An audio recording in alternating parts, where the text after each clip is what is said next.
Hello दोस्तों, मुझे बताइए कोई भी नॉर्मल रेगुलर कार में कितने पेडल्स होते हैं? तीन होते हैं, एक एक्सीलेटर, ब्रेक और क्लच। और आजकल की ऑटो गियर गाड़ियां जो है उसमें होते हैं दो, एक्सीलेटर और ब्रेक।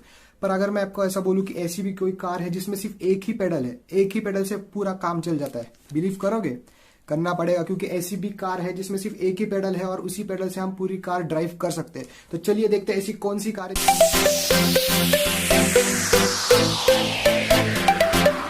हेलो दोस्तों, this is Utkarsh and you watching problem solver. जैसे मैंने आपको इंट्रो में बताया कि ऐसी भी कोई कार है जिसमें सिर्फ एक ही पेडल से पूरा हम ड्राइव कर सकते हैं कार को, तो उस कार की तरफ मुड़ने से पहले मैं आपको कुछ थियरी एक्सप्लेन करना चाहूंगा। तो पहली बात तो सबसे पहले आज हम आईसी इंजन वाली कार, जो भी इंटरनल कंबशन इंजन वाली कार है, उसके बारे में भूल जाएंगे। आज सिर्फ हम बात करेंगे इलेक्ट्रिक कार्स के बारे में, ठीक है?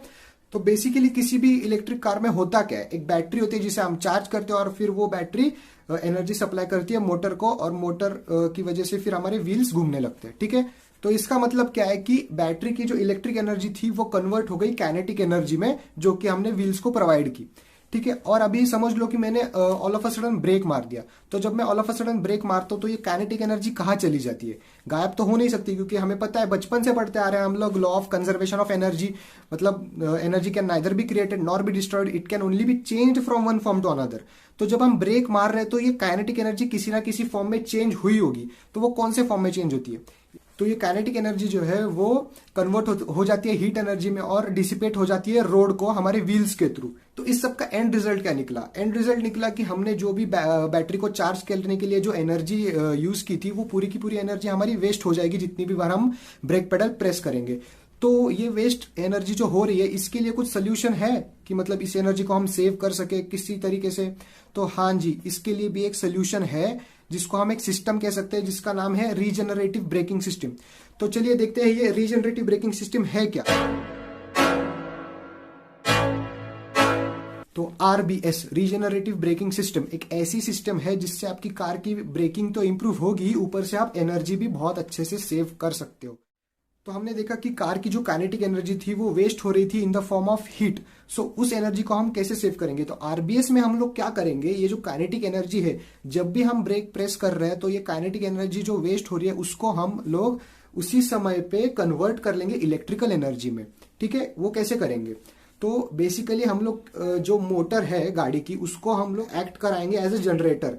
तो जब भी ब्रेक प्रेस करेंगे तो काइनेटिक एनर्जी उस जनरेटर के थ्रू कन्वर्ट हो जाएगी इलेक्ट्रिकल एनर्जी में, जिसकी वजह से हम लोग, हमारी जो एनर्जी वेस्ट हो रही थी in the form of heat, वो वेस्ट नहीं होगी। तो अब आप लोग ये पूछोगे कि इससे फायदा क्या होगा? तो इससे दो फायदे। एक तो है कि हमारी गाड़ी की जो रेंज होती है, मतलब इलेक्ट्रिक कार्स की जो ड्राइविंग रेंज होती है वो बढ़ जाएगी। सपोज आपकी कार की रेंज है 200 किलोमीटर, फुल चार्जिंग में आपकी कार चल रही है 200 किलोमीटर, तो जब आप आरबीएस के साथ आरबीएस यूज करोगे तो उसके साथ आपकी कार की रेंज बढ़ जाएगी 220 या 240 किलोमीटर तक। और दूसरी सबसे इंपॉर्टेंट चीज कि आपकी ब्रेकिंग बहुत अच्छे से इंप्रूव हो जाएगी जब आप आरबीएस यूज करोगे अपनी कार में, ठीक है? तो अब आप लोग पूछोगे कि यार एनर्जी को तो समझ गया, एनर्जी सेव हो रही है, पर ब्रेकिंग कैसे इंप्रूव हो रही है? तो मैं आपको बता दूं कि जब हम कन्वर्ट कर रहे हैं काइनेटिक एनर्जी को इलेक्ट्रिक एनर्जी में थ्रू द मोटर, जो मोटर हमने बोला कि एज ए जनरेटर एक्ट कर रही है, तो मोटर क्या करती है, जब भी हम लोग ब्रेक लगा रहे हैं आरबीएस में, तो मोटर खींच रही है उस काइनेटिक एनर्जी को और कन्वर्ट कर रही है इलेक्ट्रिकल एनर्जी में। तो as compare to the normal car जो ब्रेक प्रेस करने के बाद रुकती है, उससे जल्दी हमारी ये आरबीएस वाली कार रुकेगी, क्योंकि इसमें मोटर भी हेल्प कर रही है ब्रेकिंग के लिए, ठीक है? तो ये तो मैंने आपको थ्योरेटिकल चीजें बता दी, ठीक है? अब हम लोग मुड़ेंगे इसके एप्लीकेशन की तरफ कि आरबीएस यूज कैसे करना है और कहाँ यूज होता है ये आरबीएस, ठीक है? वैसे तो आरबीएस का इस्तेमाल बहुत सारी इलेक्ट्रिक कार्स में होता है, बट निसान ने इसका बहुत ही अच्छे तरीके से इस्तेमाल करके एक ऐसी कार मार्केट में इंट्रोड्यूस की जिसकी वजह से हम सिर्फ एक ही पेडल के साथ पूरी कार अच्छे से ड्राइव कर सकते हैं, सिर्फ एक पेडल के साथ। मतलब वही पेडल हमारा एक्सीलेटर भी होगा और वही पेडल हमारा एज अ ब्रेक भी एक्ट करेगा।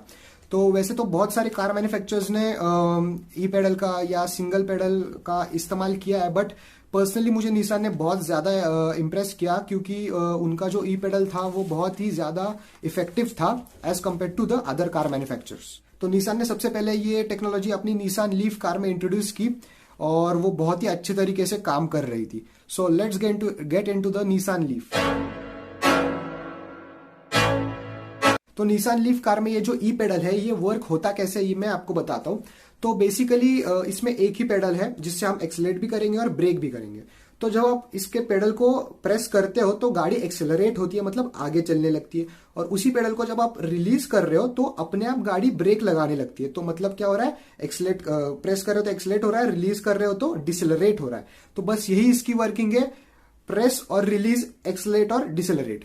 तो इसी वर्किंग पे ये बेस्ड है पूरा, और इसमें बहुत अच्छे तरीके से निसान ने आरबीएस का इस्तेमाल किया है। ठीक है, नॉर्मली किसी भी ड्राइवर को 50 to 100 किलोमीटर लग जाता है इस निसान की कार के साथ यूज टू होने के लिए, but once you are use to it then it's the best car to drive. Okay, तो अब आपके दिमाग में कुछ ना कुछ क्वेश्चंस होंगे कि सपोज अगर कार हमने कंप्लीटली स्टॉप कर दी, पूरी रुका दी, तो कैसे वो ब्रेक्स है जो व्हील को होल्ड कर पाएंगे। तो इस केस में क्या होता है, जब कार हम पूरी तरीके से रोक देते हैं, स्टॉप कर देते हैं, तो हाइड्रोलिक ब्रेक्स जो है कार के वो पिक्चर में आ जाते हैं। तो निसान ने हाइड्रोलिक ब्रेक्स भी प्रोवाइड कर रखे हैं। तो जब हमको पूरी तरीके से कार स्टॉप करनी है, रुका देनी है, तो हमको क्या करना है, बस वो जो ई पेडल है हमको पूरी तरीके से रिलीज करना है, और बस नथिंग, और कुछ भी नहीं करना है। वो हाइड्रोलिक ब्रेक्स जो है वो अपने आप काम करना शुरू कर देंगे। ठीक, दूसरा आपके दिमाग में एक क्वेश्चन होगा कि ब्रेक लाइट्स के बारे में क्या, जो रेड कलर की ब्रेक लाइट होती है हर कार के पीछे, तो उसका क्या। तो नॉर्मल कार्स में जैसे हम ब्रेक प्रेस करते हैं तो हर बार पीछे की रेड लाइट जो है ब्रेक की वो जलती है। तो इस कार में भी जैसे हम वो ई पेडल जो है जैसे ही हम रिलीज करेंगे, जितनी भी बार रिलीज करेंगे, थोड़ा भी रिलीज किया तो पीछे की ब्रेक लाइट जलने लगेगी, जैसे कि नॉर्मल कोई भी कार में जलती है। तो और एक सबसे इंपॉर्टेंट बात की निसान लीफ के बारे में, कि निसान ने इसमें नॉर्मल ड्राइविंग से ई ड्राइविंग में और ई ड्राइविंग से नॉर्मल ड्राइविंग में स्विच करने के लिए भी एक बटन प्रोवाइड कर दिया है। तो अगर आपको ई पेडल के साथ ड्राइव करना थोड़ा मुश्किल लग रहा हो या डिफिकल्ट जा रहा हो, तो आप at any time you can switch to the normal driving. Okay, तो मैंने आपको बहुत सारी चीजें बता दी है, तो लेट्स समराइज इट क्विकली। तो हमने सबसे पहले देखा कि आरबीएस होता क्या है, क्या इसको कैसे यूज किया जाता है। उसके बाद हमने देखा कि निसान लीफ ने इस आरबीएस को कैसे इस्तेमाल किया है अपनी ई पेडल की टेक्नोलॉजी के लिए। तो जाते जाते मैं बस आपको ये बोलना चाहूंगा कि ई पेडल के कुछ मैं की पॉइंट्स बता दूंगा, और या फिर आप उसको एडवांटेजेस बोल सकते हैं ई पेडल के। तो सबसे बेस्ट एडवांटेज इसका है कि ये ड्राइविंग रेंज बढ़ा देता है कार की, मतलब बहुत इफेक्टिव है ये ड्राइविंग रेंज बढ़ाने के लिए। आपकी कार अगर 200 किलोमीटर चल रही है तो ये ई पेडल के साथ आपकी गाड़ी कम से कम 220-240 किलोमीटर तक आराम से चल सकती है। एंड सेकंड थिंग इज कि ई पेडल की वजह से हमारा जो ब्रेकिंग है वो बहुत ज्यादा इंप्रूव हो रहा है, जैसे कि मैंने आपको बता ही दिया। और हमारे जो ब्रेक्स है वो बहुत लॉन्ग लास्टिंग हो जाते हैं इस ई पेडल के साथ।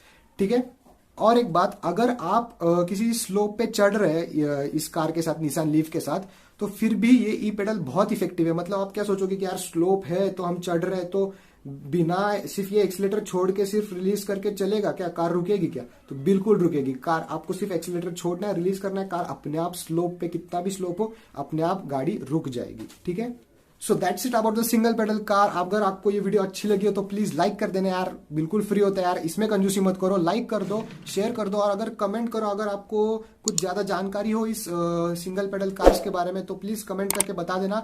और इंस्टाग्राम पे मुझे फॉलो कर लेना, यहाँ आईडी आ रही होगी इंस्टाग्राम की, वहां मैं डेली न्यूज अपडेट्स देता रहता हूँ, यूनिवर्सिटी के अपडेट्स देता रहता हूँ। ठीक है, मिलते हैं ऐसी किसी अगली वीडियो में। Till then take care and good bye.